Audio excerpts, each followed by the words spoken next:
మేడ్చల్ జిల్లా చెర్లపల్లి పారిశ్రామిక వాడలోని శేషసాయి కెమికల్ కంపెనీలో భారీ అగ్ని ప్రమాదం జరిగింది. దీంతో పక్కనే ఉన్న మహాలక్ష్మి రబ్బర్ పరిశ్రమకు కూడా మంటలు వ్యాపించాయి. విపరీతంగా మంటలు ఎగిసిపడుతున్నాయి. కెమికల్ వాసనతో ఉక్కిరిబిక్కిరవుతున్నారు స్థానికులు, ప్రయాణికులు. ఫైర్ ఇంజన్లతో మంటలు ఆర్పుతున్నారు అగ్నిమాపక సిబ్బంది.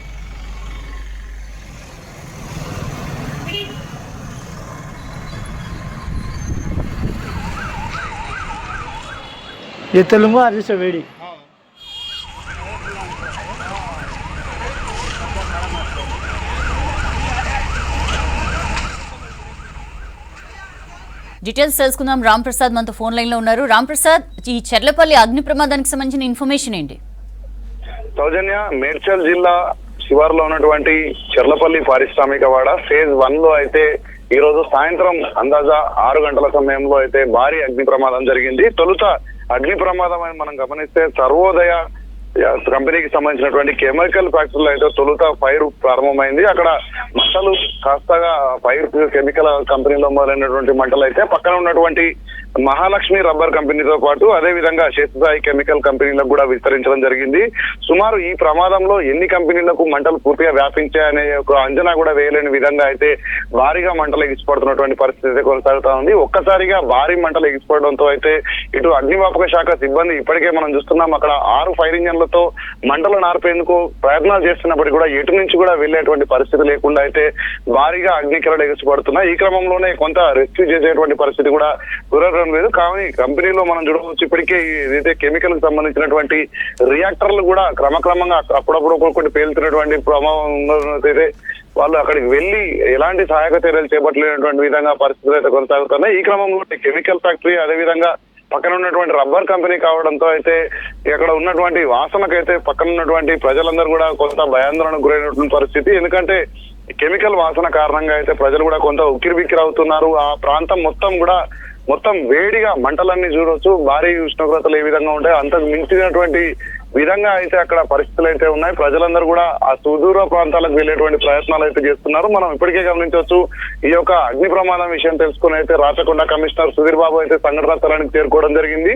అక్కడ సహాయక చర్యలపై కూడా ఇప్పటికే ఇటు ఫైర్ సిబ్బందితో పాటు అక్కడ స్థానికంగా ఉన్నటువంటి ప్రజలతో కూడా సలహా సూచనలు తీసుకుని అయితే ఇటు మంటలను అదుపులో తీసుకొచ్చేటువంటి ప్రయత్నాలు చేసే పరిస్థితి చేస్తున్నప్పటికీ కూడా భారీగా ఎగిసిపడుతున్నటువంటి అగ్నికిలలతో అయితే ఒక్కసారిగా ప్రయాణాలందరూ కూడా భయాందోళనకు చెందుతున్నారు. ముఖ్యంగా ఇటు కంపెనీలో పనిచేస్తున్న సమయంలో మంటలు రావడంతో ఈ ప్రమాదంలో ఎవరు చిక్కుకున్నారు, ప్రమాదానికి సంబంధించి పూర్తి వివరాలను కూడా అంచనా వేయలేనటువంటి పరిస్థితి అయితే చెర్లపల్లిలో ఉన్నటువంటి పారిశ్రామిక వాడ ఫేజ్ 1 లో ఉన్నటువంటి ఇటు సర్వోదయ కంపెనీ కానీ అదేవిధంగా శేషసాయి కెమికల్ కంపెనీ కానీ మహాలక్ష్మి రబ్బర్ కంపెనీ తదితర కంపెనీలలో 3 నుంచి 4 కంపెనీలకు మంటలు వ్యాప్తి చెందినట్లయితే ప్రాథమిక అంచనాకు వచ్చి ఇటు ఫైర్ సిబ్బందితో పాటు స్థానిక పోలీసులు కూడా ఇటు మంటలను కంట్రోల్ చేయడానికి ప్రయత్నిస్తున్నారు. ఈ క్రమంలోనే ఇటు కొంత వారికి సంబంధించినటువంటి ఏవైతే వాహనాలు ఉంటాయో అంటే పనిచేసేటువంటి సమయంలో వారు తీసుకెళ్లేటువంటి ద్విచక్ర వాహనాలు సైతం కూడా బ్లాస్ట్ అవడంతో పాటు కొన్ని సిలిండర్లు అదేవిధంగా కెమికల్ రియాక్టర్లు కూడా భారీగా పేలుడు సంభవిస్తున్నటువంటి పరిస్థితులతో అయితే చెర్లపల్లిలో ఉన్నటువంటి పారిశ్రామిక వాడ సమీపంలో మొత్తం కూడా భయాందోళన చెందినటువంటి పరిస్థితి ఉంది. ఈ మంటలు ఎప్పటి వరకు అదుపులోకి తీసుకొస్తామనేటువంటి అంచనా కూడా ఇటు ఫైర్ సిబ్బంది కానీ ఇటు పోలీసులు కానీ చెప్పలేని విధంగా ఉండడంతో ప్రజలందరూ కూడా కొంత అప్రమత్తంగా ఉండాలంటూ పోలీసులు కూడా ఇక్కడ స్థానిక ఉన్నటువంటి ప్రజలందరినీ కూడా అలర్ట్ చేస్తున్నటువంటి, ఎందుకంటే కెమికల్ కంపెనీలలో ఇలాంటి ప్రమాద ఘటన జరిగినప్పుడు దాని ప్రభావం ఎంతసేపటి వరకు కొనసాగుతుందో చెప్పకపోవడానికి కూడా ప్రమాదం కారణంగా ఇటు కెమికల్ వాసనకు కొంతమంది ఎవరైతే ఇటు హార్ట్ పేషెంట్స్ కానీ అదేవిధంగా వృద్ధులందరికీ కూడా శ్వాసకోశ సమస్యలు వచ్చే క్రమంలో అయితే పోలీసులందరూ కూడా ప్రమాద తీవ్రతతో అంతర్వేశానికి అయితే ఇప్పటికే ప్రయత్నాలు చేస్తున్నారు. కానీ ఏదైతే తొలుత ప్రమాదం సంభవించినటువంటి సర్వోదయ కంపెనీ ఏదైతే ఉందో దానికి సంబంధించినటువంటి యాజమాన్యం కూడా అందుబాటులో లేకపోవడంతో ప్రమాద తీవ్రతను కూడా అంచనా వేయడం అయితే ఇటు పోలీసులతో పాటు అగ్నిమాపక సిబ్బందికి కొంత ఇబ్బందికరమైనటువంటి పరిస్థితుల్లో అది మంటలను అదుపు చేసేందుకు అన్ని రకాల ప్రయత్నాలు అయితే కొనసాగుతున్నాయి. Soujanya. Right Ram Prasad, thank you. కులగణన రిపోర్ట్ను శాసనసభ ఆమోదించింది. రాష్ట్రంలో మొత్తం 46.45% బీసీలుండగా ముస్లిం బీసీలతో కలిసి 56% ఉందని ప్రభుత్వం ప్రకటించింది. రాబోయే పంచాయతీ ఎన్నికల్లో 42% రిజర్వేషన్లు చట్టపరంగా సాధ్యం కాకపోతే పార్టీ పరంగా ఇచ్చేందుకు తాము సిద్ధమన్నారు ముఖ్యమంత్రి. బీజేపీ బీఆర్ఎస్ పార్టీలు ఇచ్చే దమ్ముందా అని సవాల్ విసిరారు. కులగణన సర్వే మొత్తం తప్పుల తడక అని విపక్షాలు విమర్శించాయి.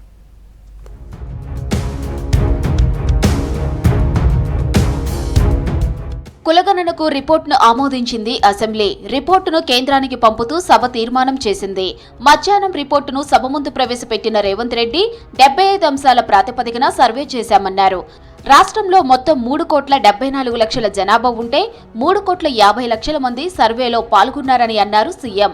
బీసీ జనాభా 46.45% ఉంటే బీసీ ముస్లింలతో కలిపి 56.45గా ఉందన్నారు.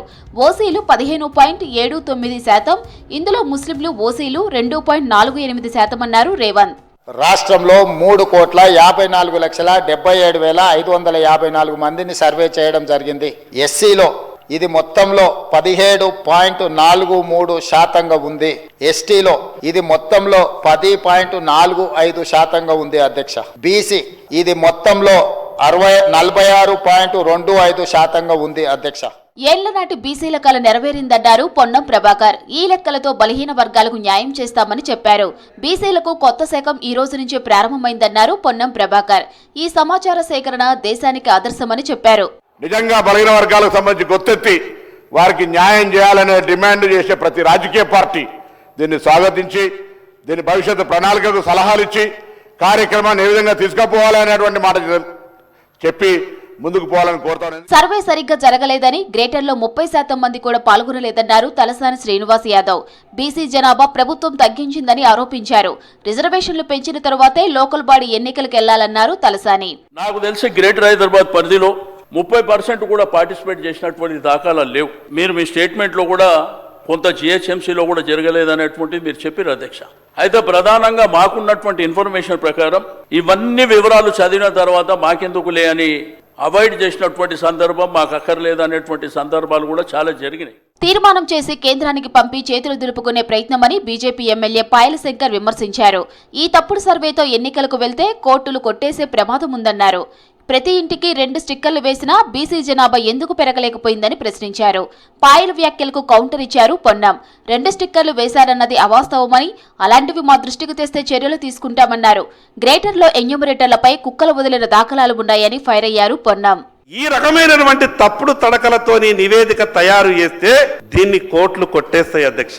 స్టిక్కర్లు అంటేసారు అధ్యక్ష, మా ఇంటికి 2 అంటేసారు, నా ఇంటికి 2 చిట్టీలు అంటేసిందంటే మరి సంఖ్య మన పెరుగుతుందేమనుకున్నాం. కానీ ప్రభుత్వం పెట్టేటువంటి ఈ నివేదిక చూస్తే ఏమైంది అధ్యక్ష, మా సంఖ్య అంతా తగ్గిపోయింది. జనరల్ మొత్తం ప్రాసెస్ని క్రిటిసైజ్ చేసినట్టుగా ఇంటికి 2 స్టిక్కర్లు వేసి ఉంటే ఒకవేళ అటువంటి నిజమైతే డెఫినెట్లీ ఆ ఆఫీసర్ మీద యాక్షన్ తీసుకుంటాం. కానీ మేము ఏం చెప్పంటాం అధ్యక్ష, కొంతమందికి ప్రభుత్వ ఉద్యోగులు అయితే కుక్కలు వదిలిపెట్టిన వాళ్ళు కూడా ఉన్నారు. కొంత నష్టం చాలా మంది ప్రముఖులు ఈ రాష్ట్రంలో ఆదర్శవంతం అనుకుంటే వాళ్ళు సమాచారం ఇవ్వలేదు అధ్యక్ష.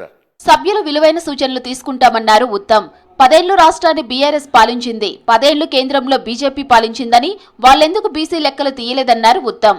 దేశంలో ఇంత పకడ్బందీగా జరిగిన సర్వే ఇదేనని చెప్పారు. బీసీ జనాభాను తగ్గించామని చెప్పడానికి ఆధారమేదని ప్రశ్నించారు. ప్రతిపక్ష సభ్యులు ఎటువంటి సూచనలు ఇచ్చినా సద్విమర్శలు కూడా మేము యాక్సెప్ట్ చేస్తాం. కానీ శాసనసభలో జరిగే డిబేట్ ద్వారా మీరు ప్రజల్లో అనుమానాలు, అపోహలు స్ప్రెడ్ చేసే విధంగా ఉండే మాత్రం అది తీవ్రంగా ఖండిస్తున్నాం. 10 ఏళ్ల పాటు వాళ్ళున్నారు, ఢిల్లీలో మీరు 10 ఏళ్ల పాటు ఉన్నారు. మీరు ఎక్కడన్నా బీసీ కులగణన మొదలుపెట్టినండి మీరు? అపోహల సంఘం మాటలనే పాయల్ శంకర్ చెప్తున్నారని ఫైర్ అయ్యారు సీఎం రేవంత్ రెడ్డి. సర్వేలో బీఆర్ఎస్ పెద్ద లీడర్లు పాల్గొనలేదని విమర్శించారు. భూమి వివరాల కాలం ఉందనే బడా నేతలు సర్వేలో పాల్గొనలేదని ఆరోపించారు. చట్టపరంగా బీసీలకు 42% రిజర్వేషన్లు సాధ్యం కాకపోతే పార్టీ పరంగా తామిస్తామని, బీజేపీ బీఆర్ఎస్లకు ఆ దమ్ము ఉందని సవాల్ చేశారు సీఎం. ఇక్కడున్న ఎమ్మెల్యేలు, మంత్రులు అందరూ వివరాలు ఇస్తే భూముల వివరాలు అడగంగానే సర్వేలో పాల్గొన్నారా అధ్యక్ష? సర్వేలో పాల్గొన్న వాళ్ళు వెనకాల నుంచి శంకర్ని పాడు చేస్తున్నారు అధ్యక్ష, అబద్ధాలు చెప్పి. 2014 సమగ్ర కుటుంబ సర్వే వివరాలే వెబ్సైట్లో పెట్టామన్నారు కేటీఆర్. సమగ్ర కుటుంబ సర్వే ప్రకారం బీసీల సంఖ్య 61% అయితే కులగణనలో ఎలా తగ్గిందన్నారు కేటీఆర్. దీనికి సీఎం కౌంటర్ ఇచ్చారు. సర్వేలో పాల్గొన్న నేతలకు మాట్లాడే అర్హత లేదని, వాళ్లకు మైక్ ఇవ్వొద్దని కోరారు రేవంత్. సమగ్ర కుటుంబ survey yes it is an official document. అందులో ఖచ్చితంగా మేము ఓపెన్ గా వెబ్సైట్ లోనే పెట్టినాం. జరిగింది ఒక్క రోజులో 24 గంటల్లో రాష్ట్ర వ్యాప్తంగా ప్రతి ఇంటిని ఎన్యూమరేట్ చేసి అద్భుతంగా, అత్యద్భుతంగా చేసినాం. మేము సర్వేలో పాల్గొంటేనే మైక్ ఇవ్వండి దయచేసి. ఎవరైతే ఈ సర్వేలో పాల్గొనలేదో, ఈ సభలో మాట్లాడే అర్హత లేదు, వాళ్లకు దయచేసి తమరు మైక్ ఇవ్వొద్దని అందరు సభ్యుల తరఫున నేను మీకు విజ్ఞప్తి చేస్తున్నా అధ్యక్ష. ఆధార్ రిపోర్ట్ ప్రకారం తెలంగాణలో 3,80,00,000 జనాభా ఉందని, సర్వే కరెక్టా, ఆధార్ వివరాలు కరెక్టా అని ప్రశ్నించారు అక్బరుద్దీన్. EWS quota 25% పెంచాలన్నారు. స్థానిక ఎన్నికలు వెంటనే నిర్వహించాలన్నారు. గత ప్రభుత్వంలో బీసీ గణన సాహసం చేయలేదని, ఈ ప్రభుత్వాన్ని అభినందిస్తున్నామన్నారు CPI MLA Kunamneni. Sir, as per Aadhaar annual report of 22-23, Telangana's projected population is 3,80,90,000 in March 2023. Total list की तरह क्या आधार भी गलत है सर? ఏ ప్రభుత్వం చేసినా ఇంత పెద్ద సర్వే చేసినప్పుడు కొన్ని అవకతవకలు జరుగుతాయి, లేకపోతే కొన్ని అందుబాటులో ఉండకపోవచ్చు. దీన్ని సరి చేసుకోవడం ఎలా అనేది ఆలోచన చేయాలని నేను మీ ద్వారా ప్రభుత్వాన్ని సూచిస్తున్నాను. సమగ్ర చర్చ తర్వాత కులగణన రిపోర్టుకు శాసనసభ ఆమోదం తెలిపింది. బీసీ రిజర్వేషన్లు పెంచాలని కోరుతూ కేంద్రానికి తీర్మానం పంపింది. ఎస్సీ వర్గీకరణకు శాసనసభ ఆమోదం తెలిపింది. ఏకసభ్య కమిషన్ ఇచ్చిన రిపోర్టును సభలో ప్రవేశపెట్టారు రేవంత్. ఎస్సీలను 3 కేటగిరీలుగా విభజించి 15% రిజర్వేషన్లు పంచాలన్న సిఫార్సుకు ఆమోదించామన్నారు రేవంత్. ఇది తన రాజకీయ జీవితంలో గొప్ప నిర్ణయమని భావోద్వేగానికి గురయ్యారు. మాదిగల హక్కులను కాపాడిన ముఖ్యమంత్రిని అభినవ్ అంబేద్కర్తో పోల్చారు దళిత ఎమ్మెల్యేలు. ఎస్సీ వర్గీకరణ రిపోర్ట్ను శాసనసభ ఆమోదించింది. రిపోర్ట్ను ముఖ్యమంత్రి రేవంత్ రెడ్డి సభలో ప్రవేశపెట్టారు. వర్గీకరణపై ఏకసభ్య కమిషన్ 4 ప్రధాన అంశాలను సూచించిందని, ఎస్సీలను 3 కేటగిరీలుగా విభజించాలని చెప్పిందన్నారు రేవంత్.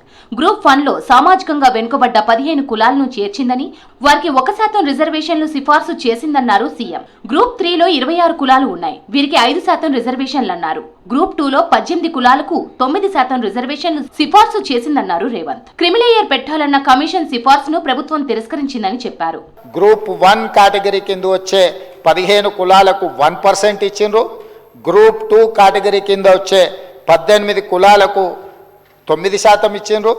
గ్రూప్ 3 కేటగిరీ కింద వచ్చే 26 కులాలకు 5%, ఈ విధంగా 15% రిజర్వేషన్ వివిధ ఉపకులాలకు కమిషన్ పంచివ్వడం జరిగింది అధ్యక్ష. తన రాజకీయ జీవితంలో ఇదో గొప్ప నిర్ణయం అన్నారు ముఖ్యమంత్రి. ఈ నిర్ణయంతో తన రాజకీయ జీవితానికి పరిపూర్ణత వచ్చిందని చెప్పారు.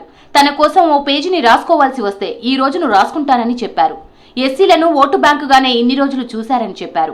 అన్ని రాష్ట్రాల కంటే ముందే వర్గీకరణ అమలు చేస్తామన్నారు రేవంత్. నిజంగా నా జీవిత కాలంలో, ప్రజా జీవితంలో నేను చేయగలిగిన గొప్ప పని ఏదైనా ఉంది అని అంటే ఈ రోజు ఈ వర్గీకరణను అమలు చేయడం ద్వారా నా రాజకీయ జీవితానికి ఒక పరిపూర్ణత వచ్చిందని నేను ఈరోజు భావిస్తున్నా అధ్యక్ష.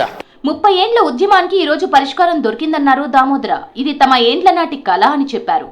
వర్గీకరణ ఏ వర్గానికి వ్యతిరేకం కాదని చెప్పారు. సామాజిక న్యాయం అంబేద్కర్ కళ అన్నారు Damodara Rajanarasimha. We have not given a scope to anybody to criticize us. It is apolitical. It is a one-man commission report. SC వర్గీకరణకు బీఆర్ఎస్ సంపూర్ణ మద్దతిస్తుందని చెప్పారు కేటీఆర్. వర్గీకరణ చేయాలని తీర్మానం చేసి కేంద్రానికి పంపింది తామేనని గుర్తు చేశారు. వర్గీకరణ కోసం పోరాడిన వాళ్లను అభినందిస్తున్నామని చెప్పారు. చేవెళ్లలో కాంగ్రెస్ ప్రకటించిన ఎస్సీ ఎస్టీ డిక్లరేషన్ అమలు చేయాలన్నారు. కులగణనపై ప్రభుత్వ తీరుకు నిరసనగా సభ నుంచి వాకౌట్ చేస్తున్నామని చెప్పారు కేటీఆర్. మా పార్టీ తరపున ఎస్సీ వర్గీకరణను స్వాగతిస్తూ బీసీల విషయంలో కాంగ్రెస్ పార్టీ చేసిన మోసాన్ని, కాంగ్రెస్ పార్టీ చేసిన దగాను నిరసిస్తూ మేమందరం కూడా వాకౌట్ చేస్తా ఉన్నాం అధ్యక్ష. అణగారిన వర్గాలకు రిజర్వేషన్ ఫలాలు అందాలన్నారు BJP MLA Payal Shankar.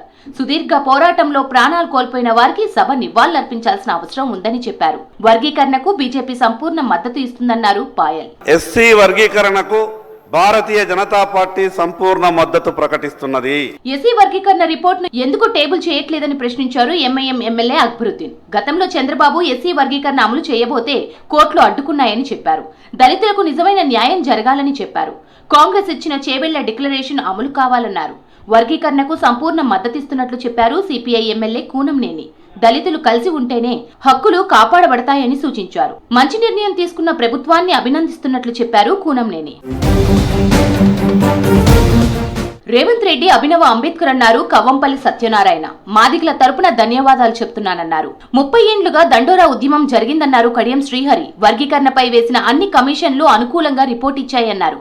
Supreme తీర్పుతో మాదిగలకు న్యాయం జరగబోతోందని అన్నారు శ్రీహరి. ఈ వర్గీకరణ చేసేందుకు దళితులకు, మరి ముఖ్యంగా మాదిగలకు ఈరోజు అభినవ అంబేద్కర్ గా, విశ్వసనీయతకు మారుపేరుగా మన ముఖ్యమంత్రి రేవంత్ రెడ్డి గారు నిలిచారు. మరొకసారి ఈ రోజు మా జీవితాలలో వెలుగులు నింపబోయే భావితరాలకు, మా నెక్స్ట్ వచ్చే జనరేషన్స్ జీవితాలలో వెలుగులు నింపబోయే గొప్ప వ్యక్తి మన ప్రియతమ ముఖ్యమంత్రి రేవంత్ రెడ్డి గారు అని చెప్పి నేను ఈ సందర్భంగా తెలియదు. ఎస్సీ వర్గీకరణ రిపోర్టుకు శాసనసభ ఆమోదం తెలిపింది. వచ్చే నోటిఫికేషన్ల నుంచి వర్గీకరణను అమలు చేయనుంది ప్రభుత్వం. తెలంగాణలో కాంగ్రెస్ ప్రభుత్వం చేపట్టిన కుల గణన దేశానికి ఆదర్శమన్నారు ఏపీసీసీ చీఫ్ షర్మిల. ఈ సర్వే యావత్ భారతావనికి దిక్సూచి అన్నారు. దేశ భవిష్యత్ కోసం రాహుల్ గాంధీ దూరదృష్టికి ఇదొక నిదర్శనమన్నారు. తెలంగాణలో 56% బీసీలు, 17% మంది ఎస్సీలు, 10% ఎస్టీలు ఉన్నారని చెప్పారు. అంటే దాదాపు 90% మంది బలహీన వర్గాల ప్రజలే ఉన్నారన్నారు. ఏపీలో కూడా ఇదే పరిస్థితి ఉంటుందని నమ్ముతున్నామన్నారు. ఆంధ్రప్రదేశ్లో కూడా కులగణన సర్వే చేపట్టాలని డిమాండ్ చేశారు షర్మిల. ఏపీలో 5.5 కోట్ల మంది జనాభాలో వెనుకబడిన వర్గాల వారి సంఖ్య తేల్చాలని స్పష్టం చేశారు. కుల వివక్షకు ఉన్న బలహీన వర్గాల ప్రజలు ఎంతమంది ఉన్నారో లెక్కలు తీయాలన్నారు. మనమెంతో మనకంతా అన్నట్లుగా రాజకీయ, సామాజిక, విద్య, ఉద్యోగాల్లో సరైన వాటా దక్కాలన్నారు షర్మిల. గత వైసీపీ ప్రభుత్వం ఎన్నికల ముందు కులగణన చేపట్టి మాజీ సీఎం జగన్ ఆ సర్వే వివరాలు బయటికి రాకుండా జాగ్రత్త పడ్డారని విమర్శించారు. బీజేపీ డైరెక్షన్లోనే సర్వే రిపోర్ట్ బయటకు రాకుండా కుట్ర చేశారన్నారు. రిజర్వేషన్లు రద్దుకు కుట్ర అని బీజేపీ తప్పుదారి పట్టిస్తోందన్నారు షర్మిల.